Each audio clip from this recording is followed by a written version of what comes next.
Hello my check. Hello my check. Hello my check. So hello everyone. Welcome to my YouTube channel JEE Physics and PC. तो आज की इस video में हम लोग एक न्यू चैप्टर स्टार्ट कर रहे हैं that is chemical kinetics. 12th JEE का चैप्टर है फिजिकल केमिस्ट्री का। बहुत ही इंपॉर्टेंट चैप्टर है chemical kinetics. So chemical kinetics JEE mains point of view से काफी इंपॉर्टेंट चैप्टर है।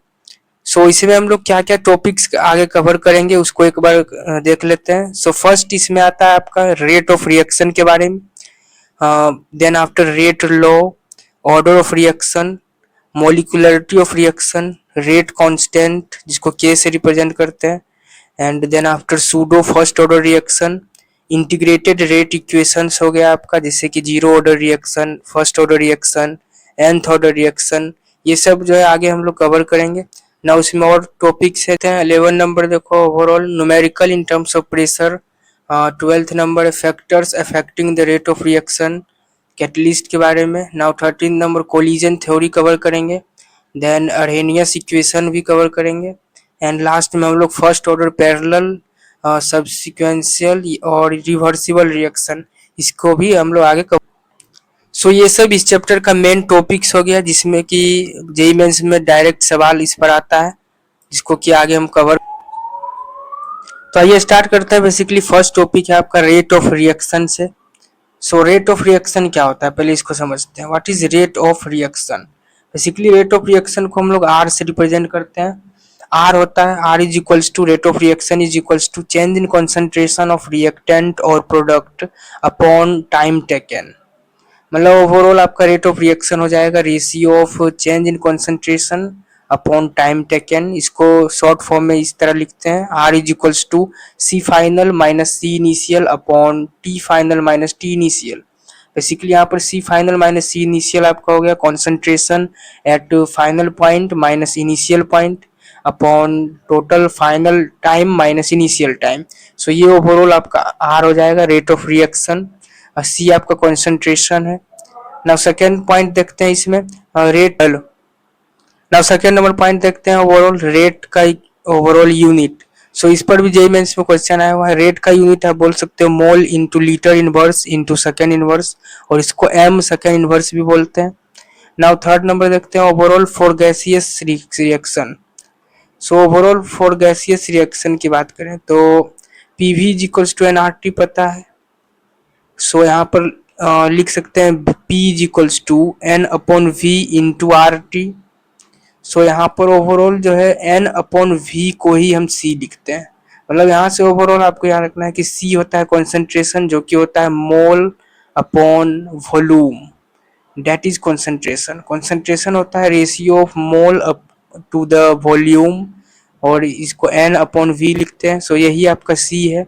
So P V is equals to N R T से हम लोग ओवरऑल सॉल्व करके निकाले हैं P is equals to C R T जिसको कि लिख सकते हैं P is directly proportional to सी।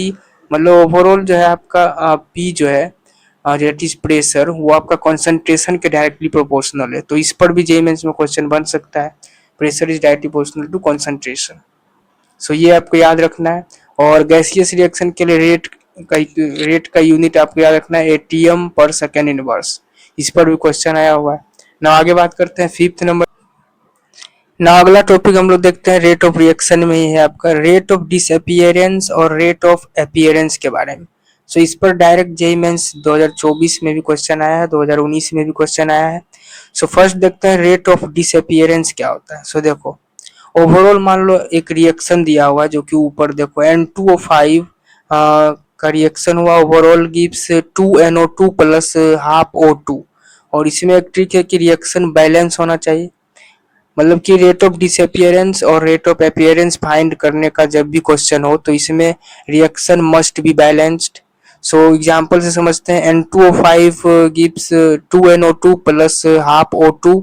सो इसमें देखते हैं रेट ऑफ डिसअपियरेंस कैसे फाइंड करेंगे। सो देखो रेट ऑफ डिसअपियरेंस को हम लोग बेसिकली ऑफ N2O5 तो rate of disappearance of N2O5 हो जाएगा minus of delta concentration of N2O5 upon delta T. ये एक तरह से फॉर्मूला आप समझ सकते हो मतलब rate of disappearance times delta of N2O5 का concentration upon delta T. Basically rate of disappearance में माइनस साइन यूज करते हैं, ये भी एक ट्रिक है यहाँ पर याद रखना है। और वही बात करें सेकेंड रेट ऑफ अपियरेंस या फिर फॉर्मेशन, दोनों एक ही चीज होता है। तो rate of appearance of NO2, क्योंकि ओवरऑल इस रिएक्शन में NO2 का फॉर्मेशन हो रहा है और डिसअपियर हो रहा है N2O5, इसीलिए रेट ऑफ अपियरेंस निकाल रहे हैं NO2 के लिए और O2 के लिए। तो rate of appearance of NO2 हो जाएगा डेल्टा ऑफ NO2 का कंसंट्रेशन अपॉन डेल्टा टी। और वहीं O2 की बात करें तो O2 का कंसंट्रेशन लेंगे, that is delta of O2 का कंसंट्रेशन अपॉन डेल्टा टी। मतलब ओवरऑल यहाँ से तुमको याद रखना है एक फॉर्मूला।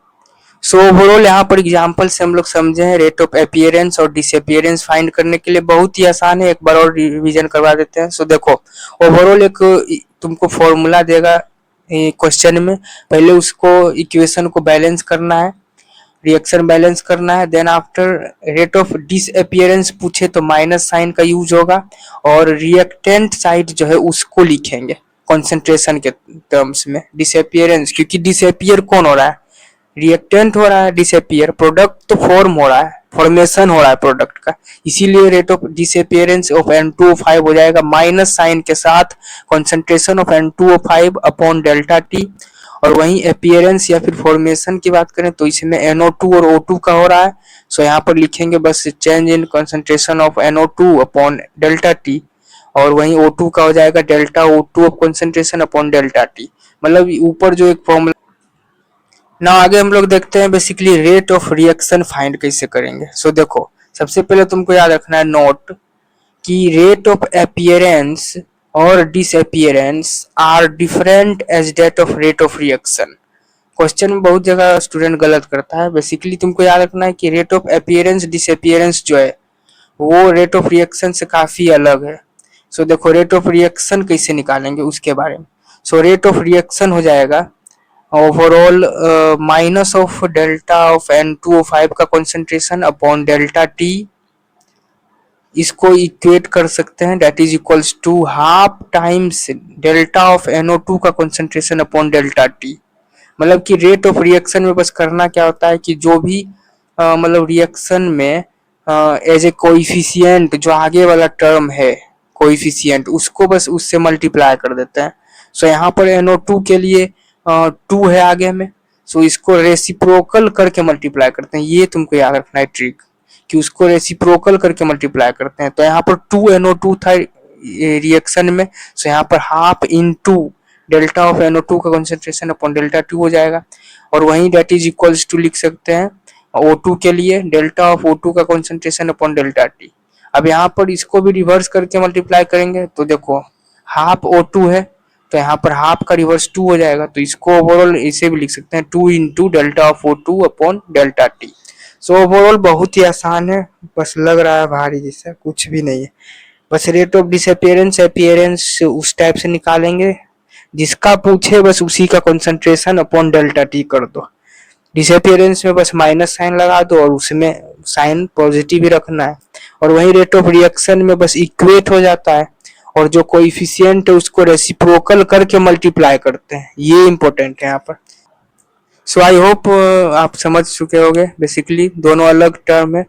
और ये जेईई मेंस 2019, 2024 और इवन इफ 2025 में भी इस पर क्वेश्चन आया है, आप देख सकते हो PYQ।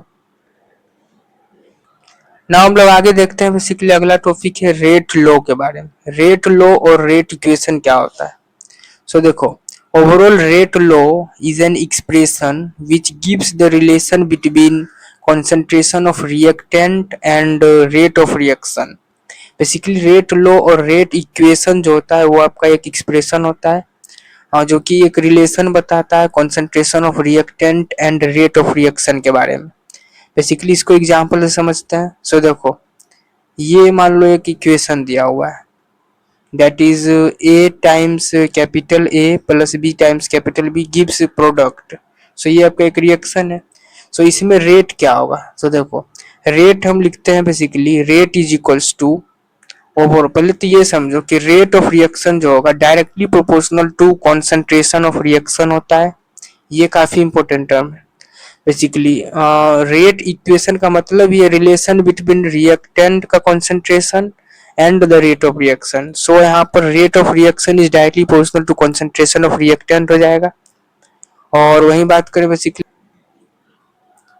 सो ओवरऑल इस इक्वेशन में बेसिकली जब भी रेट पूछे, रेट लो या फिर रेट इक्वेशन, सो यहाँ पर हो जाएगा R इज इक्वल्स टू के टाइम्स कॉन्सेंट्रेशन ऑफ ए की पावर ए, मतलब कि जो कोइफिशिएंट से मल्टीप्लाई है, जैसे कि स्मॉल ए से मल्टीप्लाई है तो इसको कॉन्सेंट्रेशन ऑफ ए की पावर में कर देंगे ए को, और वहीं बी जो है स्मॉल बी से मल्टीप्लाई है, सो यहाँ पर कॉन्सेंट्रेशन ऑफ बी की पावर में बी कर देंगे। सो ये याद रखना इंपॉर्टेंट है। यहाँ पर रेट लो या फिर rate equation is equals to हो जाएगा K times concentration of that A या बी जो है पावर में उसका कोइफिशिएंट। सो ओवरऑल यहाँ पर ये याद रखना है, रेट इज इक्वल्स टू के इंटू कॉन्सेंट्रेशन ऑफ ए की पावर एक्स इंटू बी का कॉन्सेंट्रेशन की पावर वाई। अब यहाँ एक्स वाई जो है कुछ भी कोइफिशिएंट हो सकता है। सो इस टाइप से हम लोग रेट लो और रेट इक्वेशन फाइंड करते हैं। और वहीं यहाँ पर के की बात करें तो के क्या है, के है बेसिकली रेट कांस्टेंट, या फिर इसको वेलोसिटी कांस्टेंट भी बोलते हैं, या फिर स्पेसिफिक रेट ऑफ रिएक्शन भी इसको बोलते हैं। और वहीं बात करें यदि क्वेश्चन में ए का कंसंट्रेशन और बी का कंसंट्रेशन 1 मोलर यदि दे दे तो रेट जो है के बराबर हो जाता है। वो तो यहीं से क्लियर हो रहा है, यदि कंसंट्रेशन 1 हो जाए तो ओवरऑल रेट जो है के बराबर हो जाएगा। सो अब उसी के बारे में हम लोग जानेंगे, के बारे में, डेट इज रेट कांस्टेंट। सो हम लोग समझते हैं कैरेक्टरिस्टिक्स ऑफ रेट कांस्टेंट, और इस पर जेईई मेंस एडवांस में भी असर्शन रीजन में क्वेश्चन आया हुआ है, characteristics of rate constant. First point याद रखना है कि लार्जर द वैल्यू ऑफ के फास्टर इज द रिएक्शन, मतलब कि ओवरऑल के का वैल्यू जितना ज्यादा होगा रिएक्शन उतना ही फास्ट होगा। यहाँ से ये आपको पहला पॉइंट याद रखना है। नाउ सेकंड पॉइंट है at a particular temperature value of K is constant for the reaction. ये सब बहुत ही इंपॉर्टेंट पॉइंट है, असर्शन रीजन में डायरेक्ट जेईई मेंस में सवाल है इस पर। नाउ थर्ड नंबर पॉइंट की बात करें, के is independent of initial concentration of reactant and product, मतलब ओवरऑल के जो है आपका इनिशियल कॉन्सेंट्रेशन ऑफ रिएक्टेंट और प्रोडक्ट पर डिपेंड नहीं करेगा। सो ये 3 पॉइंट ओवरऑल याद रखना है ना। आगे बात करते हैं, देखो ये क्वेश्चन 1983 में आया हुआ है जेईई मेंस में, ओवरऑल इसी के बारे में, the specific rate constant of first order reaction depends on. So overall याद रखना है ये आपका टेम्परेचर पर सिर्फ डिपेंड करता है। आगे भी हम लोग पढ़ेंगे इसके बारे में। सो आगे बढ़ते हैं। सो ना हम लोग अगला टॉपिक देखते हैं ऑर्डर ऑफ रिएक्शन के बारे में। What is order of reaction? Basically order of reaction जो होता है वो sum of the power of concentration of reactant ही होता है। बेसिकली कॉन्सेंट्रेशन ऑफ रिएक्टेंट के पावर का सम ऑर्डर ऑफ रिएक्शन होता है। इसको समझते हैं एग्जांपल से, जैसे देखो ओवरऑल मान लो एक रिएक्शन दिया हुआ है, small A into capital A plus B B gives product. So overall यहाँ पर रेट सबसे पहले देखते हैं, जो कि ऊपर भी पढ़े हैं, रेट इज इक्वल टू हो जाएगा K times concentration of A की power X into concentration of B की पावर वाई। इसको ऊपर भी कवर किए हैं, जहाँ की एक्स यहाँ पर इस इक्वेशन की बात करें तो एक्स आपका ए के बराबर है और वाई आपका बी के बराबर है। सो उसी प्रकार बेसिकली ऑर्डर ऑफ रिएक्शन जो होता है वो बस और कुछ नहीं, जो ए और बी कंसंट्रेशन के पावर में जो है बस उसी का सम होता है और कुछ नहीं होता है। So overall rate of reaction यहाँ हो जाएगा एक्स प्लस वाई। और वही बात करें order of reaction with respect to A यदि पूछे क्वेश्चन में तो ये हो जाएगा एक्स, मतलब ए के पावर में जो है। और वही order of with respect to B की बात करें तो बी के पावर में जो है डेट इज वाई हो जाएगा। और ओवरऑल ऑर्डर ऑफ रिएक्शन पूछे तो ये एक्स प्लस वाई हो जाएगा। So overall order of reaction निकालना बहुत ही आसान है। सबसे पहले जो इक्वेशन दिया है उससे रेट का इक्वेशन लिखो, that is K times concentration की power X into concentration of B की पावर वाई करके, then after order of reaction में जो पावर है उसका सम कर दो, और विथ रिस्पेक्ट टू पूछे तो उस कंसंट्रेशन की पावर में है जो वही हो जाएगा। सो नाउ अगला टॉपिक देखते हैं overall unit of rate constant के। बेसिकली यूनिट की बात करते हैं, इसको ऊपर भी हम कवर किए हैं। बेसिकली तुमको याद रखना है कि यूनिट जो होता है दैट इज रेट कांस्टेंट के का यूनिट वो होता है मोल की power 1 minus N into litre की power n minus one into second की पावर -1। ये overall unit of rate constant है, काफी इंपॉर्टेंट है JEE Mains point of view से। बस इसमें क्या करना होता है, यदि n is equals to zero है, मतलब जीरो ऑर्डर रिएक्शन है, सो बस n is equals to zero put कर देंगे, k का ओवरऑल यूनिट निकल जाएगा। और यदि फर्स्ट ऑर्डर रिएक्शन है तो n is equals to one put कर देंगे, सो इसका भी निकल जाएगा यूनिट ऑफ रेट कांस्टेंट। और वही बात करें सेकेंड ऑर्डर रिएक्शन है तो n is equals to two put कर देंगे, सो जो k इज इक्वल्स टू आएगा यही आपका यूनिट ऑफ रेट कांस्टेंट हो जाएगा। सो ओवरऑल ये जेईई मेंस में बहुत बार क्वेश्चन आया हुआ भी है। So overall first order reaction के लिए k हो जाएगा इज इक्वल्स टू k का unit second inverse. Second order reaction के लिए k का यूनिट हो जाएगा mole inverse litre into second inverse.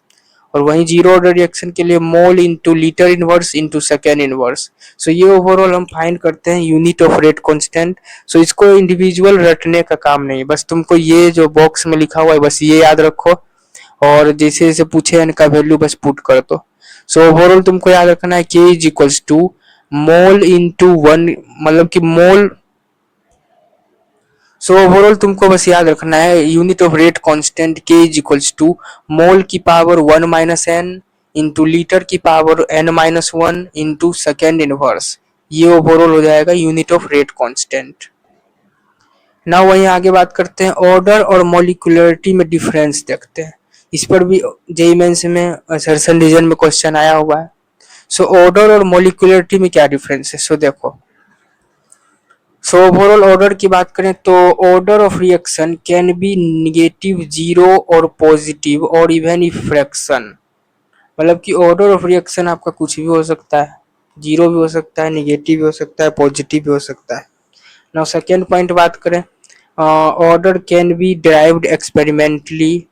And third number point है कि order is defined for both elementary as well as complex reaction. तो ये सब कुछ पॉइंट है ऑर्डर के लिए जो असर्शन रीजन में काफी इंपॉर्टेंट है इस पॉइंट। ना वहीं ट्वेल्थ नंबर बात करें बट मॉलिक्यूलरिटी की बात करें, सो मॉलिक्यूलरिटी आपका हो जाता है कैन नॉट बी जीरो और नॉन इंटीजर। मतलब कि मॉलिक्यूलरिटी जीरो नहीं होगा, नॉन इंटीजर भी नहीं होगा। और वहीं बात करें second point, molecularity is theoretical concept and it only applicable for elementary reaction, not any meaning for complex reaction. अच्छा, सो ओवरऑल ये डिफरेंस है ऑर्डर और मॉलिक्यूलरिटी के बीच में, काफी इंपॉर्टेंट है, याद रखना है JEE mains point of view से। सो यहाँ पर जैसा कि हम पढ़ें कि ऑर्डर ऑफ रिएक्शन जो होता है elementary as well as complex reaction के लिए डिफाइंड होता है, और मॉलिक्यूलरिटी जो होता है वो कम्प्लेक्स रिएक्शन के लिए डिफाइन नहीं होता है। सो आगे हम लोग समझते हैं अगला टॉपिक, कम्प्लेक्स रिएक्शन क्या होता है। So what is complex reaction. So देखो, ओवरऑल कम्प्लेक्स रिएक्शन होता है reaction taking place in more than one step. वो रिएक्शन जो सिंगल स्टेप में कवर हो that is elementary reaction, and that reaction which cover in more than one steps that is the complex reaction. So इस पर JEE Mains में बराबर के question आया हुआ है जेईई मेंस में। सो इसको हम लोग देखते हैं कम्प्लेक्स रिएक्शन के बारे में। सो देखते हैं कम्प्लेक्स रिएक्शन पर किस टाइप से क्वेश्चन बनता है जेईई मेंस में। सो क्वेश्चन दिया हुआ है, बेसिकली कम्प्लेक्स रिएक्शन दिया हुआ है A to D, that is A से डी कम्प्लेक्स रिएक्शन दिया हुआ है, मतलब कि ए से बी पहले गया, देन आफ्टर बी से सी गया, देन आफ्टर सी से डी गया। ये आपका फास्ट है, ये आपका स्लो है, ये आपका फास्ट रिएक्शन। ये ओवरऑल क्वेश्चन दिया हुआ है।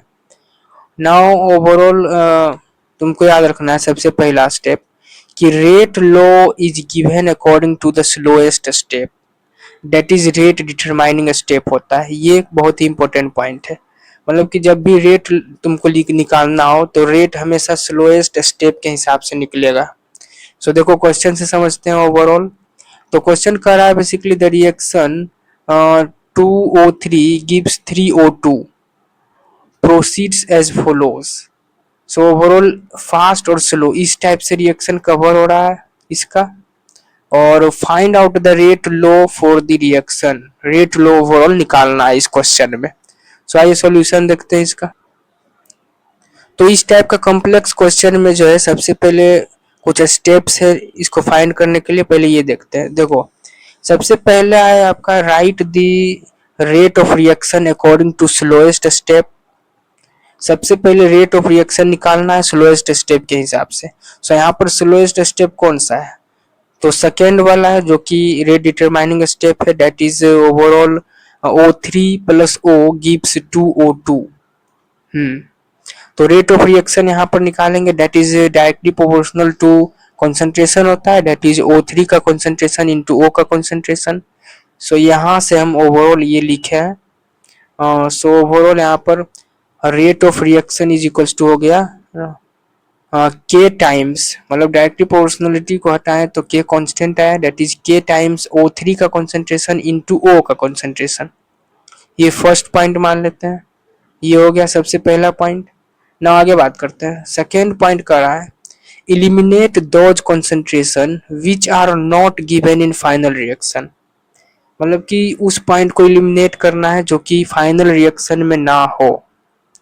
जैसे कि देखो ओवरऑल यहाँ पर Kc फाइंड करते हैं, eliminate by using fast step reaction by writing Kc that is equilibrium constant.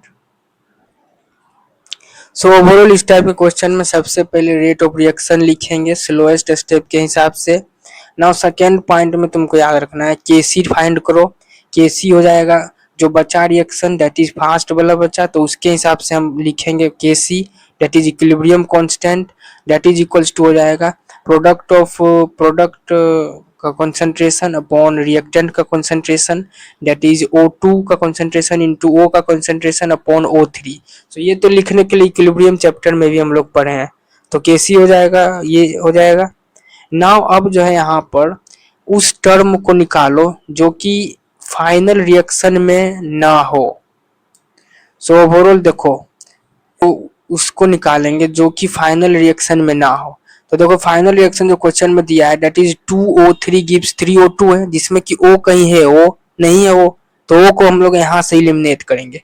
तो इस इक्वेशन से इक्विलिब्रियम कांस्टेंट से O निकालेंगे that is O is equals to हो जाएगा Kc इंटू O3 का कॉन्सेंट्रेशन अपॉन O2 का कॉन्सेंट्रेशन। तो यहाँ से ये निकल के आ गया O।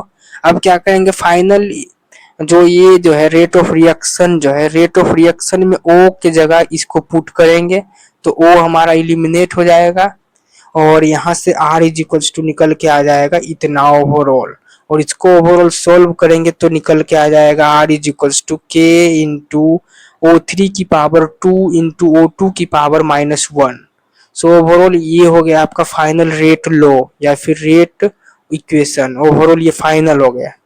जहाँ की ऑर्डर की बात करें तो ऑर्डर हो जाएगा 2 plus -1 that is 1। So overall इस टाइप के क्वेश्चन बहुत बार जेईई मेंस में रिपीट हुआ है, एक बार फिर से हम रिवीजन करवा देते हैं। सो देखो सबसे पहले कम्प्लेक्स रिएक्शन दिया हुआ होगा क्वेश्चन में, फास्ट और स्लो के हिसाब से दो रिएक्शन नीचे दिया होगा, इसमें रेट लो निकालना होगा। सबसे पहले जो है रेट ऑफ रिएक्शन लिखेंगे स्लोएस्ट रिएक्शन के हिसाब से R is equals to K into concentration of this into this करके निकालेंगे। ये आ गया रेट लो, मतलब रेट ऑफ रिएक्शन आ गया। नाउ अब हम लोग सेकेंड स्टेप में जो बचा reaction that is fast step वाला रिएक्शन बचा है उसके हिसाब से के इक्विलिब्रियम निकालेंगे दैट इज इक्विलिब्रियम कांस्टेंट निकालेंगे।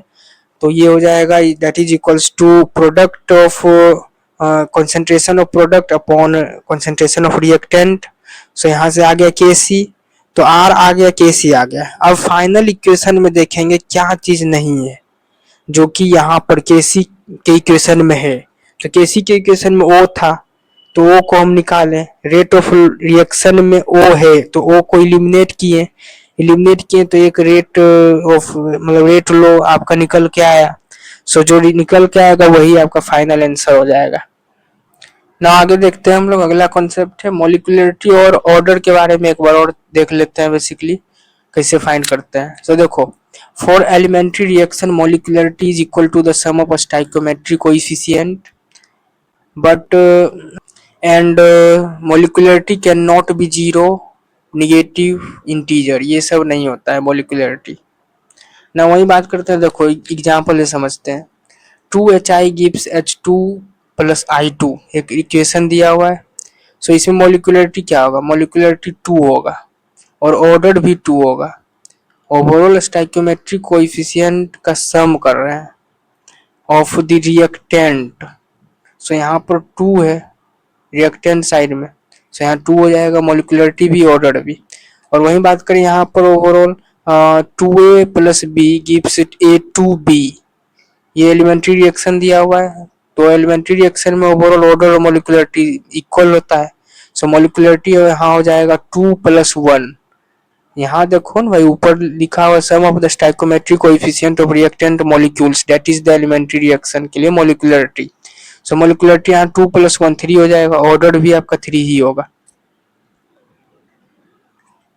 ना अगला टॉपिक देखते हैं basically pseudo first order chemical reaction. Pseudo first order chemical reaction के बारे में, इस पर भी जेईई मेंस में भर भर के क्वेश्चन आया हुआ है। सो सूडो रिएक्शन क्या होता है? Those reaction which are not first order but appears to be first order due to higher concentration of reactants।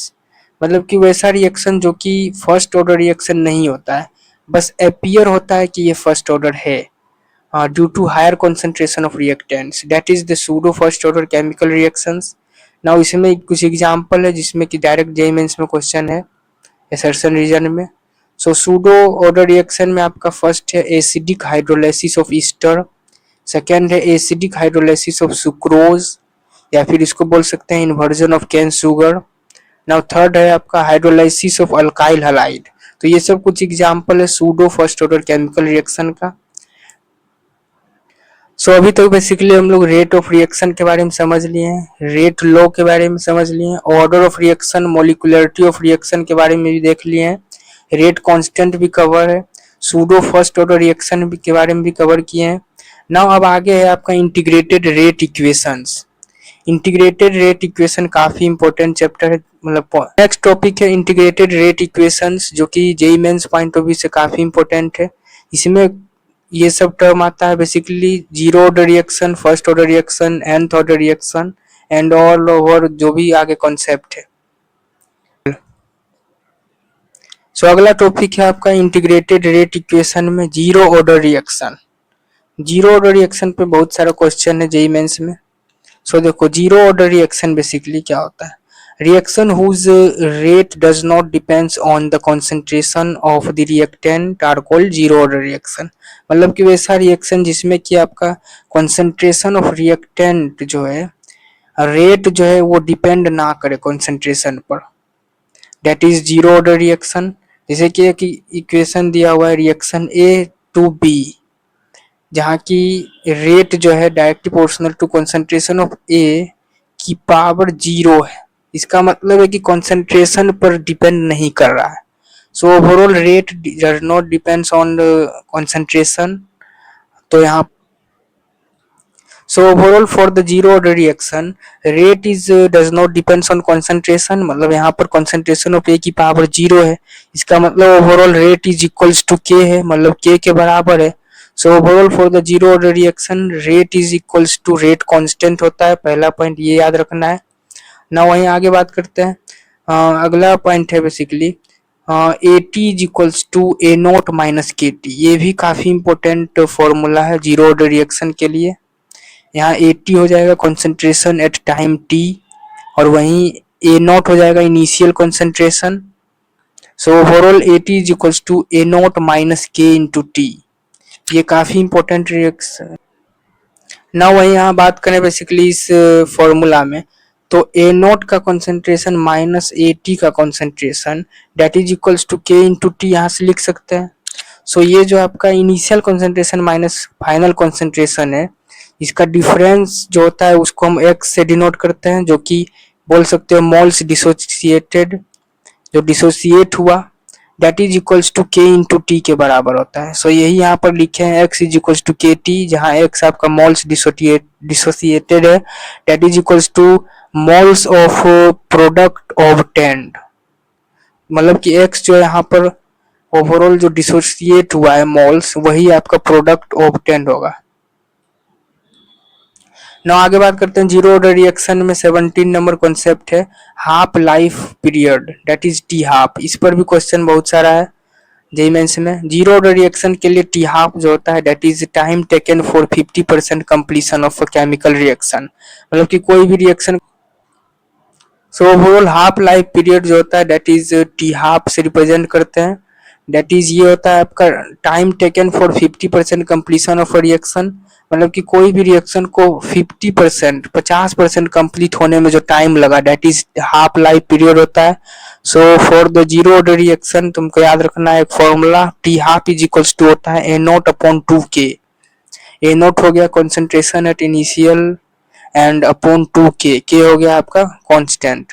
So overall ये फॉर्मूला याद रखना, t half is equals to A naught upon 2k, जिसको कि लिख सकते हो T half is directly proportional to A not, मतलब कि यहाँ से पता चल रहा है कि half life it depends upon the initial concentration. इस पर भी जेईएमएस में क्वेश्चन आया हुआ है। So overall for the zero order reaction rate जो होगा कंसंट्रेशन पर डिपेंड नहीं करेगा, लेकिन टी हाफ जो होगा वो कंसंट्रेशन पर डिपेंड करेगा, ये इंपॉर्टेंट है यहाँ पर। और वहीं टी 75% हो जाएगा यहाँ पर 3 n नॉट अपॉन 4k, ये भी याद रखना है, ये भी फॉर्मूला इंपॉर्टेंट है। So overall 75% completion of reaction के लिए जो टाइम लगता है that is 3 n not upon 4k, और T half is equals to n not upon 2k। ये दोनों काफी इंपॉर्टेंट फॉर्मूला है जीरो ऑर्डर रिएक्शन के लिए, जो कि याद रखना है। सो ओवरऑल 3-4 फॉर्मूला अभी तक निकला है जो कि याद रखना है for the zero order reaction. That is rate जो है रेट कांस्टेंट के बराबर होगा, at is equals to n not minus kt, and T half is equals to n not upon 2k, T 75% is equals to 3 n not upon 4k। ना आगे बात करते हैं बेसिकली कुछ एग्जांपल है जीरो ऑर्डर रिएक्शन के लिए। So zero order reaction के लिए एग्जांपल है सबसे पहला फोटोकेमिकल रिएक्शन, नाउ सेकेंड है surface catalysed reaction, now third है एंजाइम कैटेलाइज्ड रिएक्शन। सो ये सब ओवरऑल जीरो ऑर्डर रिएक्शन है, जिसमें कि ओवरऑल बात करें फोटोकेमिकल रिएक्शन में तो इसका रेट जो है directly proportional to intensity of light का होता है। ना आगे बात करते हैं जीरो ऑर्डर रिएक्शन के ग्राफ के बारे में। सो ओवरऑल ग्राफ की बात करें तो देखो जेईई मेंस 2025 में भी क्वेश्चन आया है ग्राफ से related. So overall zero order reaction के लिए यहाँ पहले समझते हैं graph representation. Overall rate versus concentration का ग्राफ जो होगा वो इस टाइप से होगा, क्योंकि ऊपर ही कवर किए हैं कि रेट जो होता है वो k के बराबर आता है for the zero order reaction, तो ये हो जाएगा ग्राफ। और वहीं रेट वर्सेस टाइम का ग्राफ भी सेम यही होगा, और वहीं T half versus N not का ग्राफ ये हो जाएगा, क्योंकि ऊपर पर है T half is equal to N not upon 2k, मतलब कि कंसंट्रेशन पर डिपेंड कर रहा है, सो ये हो जाएगा ग्राफ। और वहीं एक्स टी ग्राफ आपका कुछ इस टाइप से होगा। सो ये सब ग्राफ डायरेक्ट क्वेश्चन आ सकता है जेईई मेंस में। ना आगे बात यहाँ पर बेसिकली जो एक फॉर्मूला पढ़े थे for the zero order reaction at is equals to N not minus K T, इस पर भी एक ग्राफ बनता है दैट इज इसको यदि देखें y is equals to C minus M X से इक्वेट यदि करें तो यहाँ पर स्लोप माइनस के है, मतलब कि नीचे जाएगा ग्राफ। सो ओवरऑल यहाँ पर ये इतना दूर जो है दैट इज ए नोट है आपका बस। सो यहाँ पर basically at is equals to A not minus K T का ग्राफ कुछ इस टाइप से होता है कि ये जो डिस्टेंस है दैट इज ये आपका एन नोट हो जाएगा, और स्लोप इसका k के बराबर है माइनस k के बराबर है, और 80 वर्सेस टाइम का ग्राफ इस टाइप से होगा, ये भी इंपॉर्टेंट है याद रखना है। सो ओवरऑल ये सारा कॉन्सेप्ट है आपका जीरो ऑर्डर रिएक्शन के लिए। तो आज के लिए इतना ही कॉन्सेप्ट हम लोग कवर करते हैं ना। अगला आपका फर्स्ट ऑर्डर रिएक्शन है, nth ऑर्डर रिएक्शन है, और भी बहुत सारे कॉन्सेप्ट है जो कि नेक्स्ट लेक्चर में हम कवर करेंगे। और इसका जो भी क्लास नोट्स का पीडीएफ है वो डाउनलोड कर सकते हो, डिस्क्रिप्शन में इसका लिंक दिया हुआ है। तो मिलते हैं हम लोग नेक्स्ट लेक्चर में, पार्ट 2 वीडियो रहेगा इस चैप्टर पर। So thanks everyone.